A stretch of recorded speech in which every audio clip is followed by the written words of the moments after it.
రిజర్వేషన్లు రద్దు చేయాలని భాజపా ఆర్ఎస్ఎస్ కుట్ర చేస్తున్నారని సీఎం రేవంత్ రెడ్డి ఆరోపించారు. ఎన్నికల్లో 400 స్థానాల్లో గెలవాలని భాజపా చూస్తుందని, తద్వారా దేశాన్ని అమ్మాయిలని భావిస్తుందని వ్యాఖ్యానించారు. ఎన్నికల ప్రచారంలో భాగంగా జగిత్యాల జిల్లా కోరుట్లలో నిర్వహించిన జనజాతర సభలో రేవంత్ మాట్లాడారు. 2/3 మెజారిటీ ఉండాలి, అందుకే 400 సీట్లు తీసుకొని రాజ్యాంగాన్ని సమూలంగా మార్చి రిజర్వేషన్లను రద్దు చేయాలని ఈరోజు ఆర్ఎస్ఎస్ బీజేపీ కుట్రలో భాగంగా ఈరోజు వాళ్ళు ప్రయత్నం చేస్తున్నారు. ఎస్సీ ఎస్టీ రిజర్వేషన్లు రద్దు చేస్తే వీళ్ళందరూ ఎక్కడికి పోవాలి, చదువుకుంటున్న పిల్లలు ఏం చేయాలని నేను అడుగుతున్నా. అందుకే నేనన్నా కుదరదు, మీరు కుట్రలు చేస్తుండ్రు, మీ కుతంత్రాలను తిప్పి కొడతామని వాళ్ళ రహస్య ఎజెండా మీద నేను బహిరంగంగా మాట్లాడిన.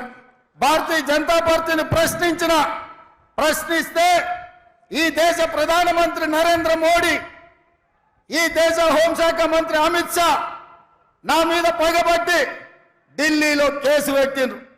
ఎవరయ్యా ఫిర్యాదుదారంటే కేంద్ర హోంశాఖను స్వయంగా పోయి రేవంత్ రెడ్డి బీసీలను, ఎస్సీలను, ఎస్టీలను జాగృతం చేస్తుండు. వాళ్ళ రిజర్వేషన్ల రద్దు మీద ఊరూరు తిరిగి ప్రచారం చేస్తుండు. ఆయనను అర్జెంటుగా అరెస్టు చేయాలని ఢిల్లీలో కేసు పెట్టిరు. ఒకవేళ నేను మాట్లాడింది తప్పైతే ఈడ బీజేపీ నాయకులు లేరా? ఈడ మీ ఎంపీ ధర్మపురి అరవిందే బీజేపీ కదా, పక్కన బండి సంజయ్ బీజేపీ కదా, ఆ పక్కన కిషన్ రెడ్డి గారు కేంద్ర మంత్రి కదా. తెలంగాణలో ఎందుకో కేసు పెట్టలేదు, ఎందుకో ఫిర్యాదు చేయలేదంటే ఈడీ, ఇన్కమ్ ట్యాక్స్, సిబిఐ కాదు, ఈ రోజు ఢిల్లీ పోలీసులను కూడా ఉపయోగించి మనల్ని భయపెట్టాలని చూస్తున్నారు. కేసులకు భయపడతామా సోదరులారా?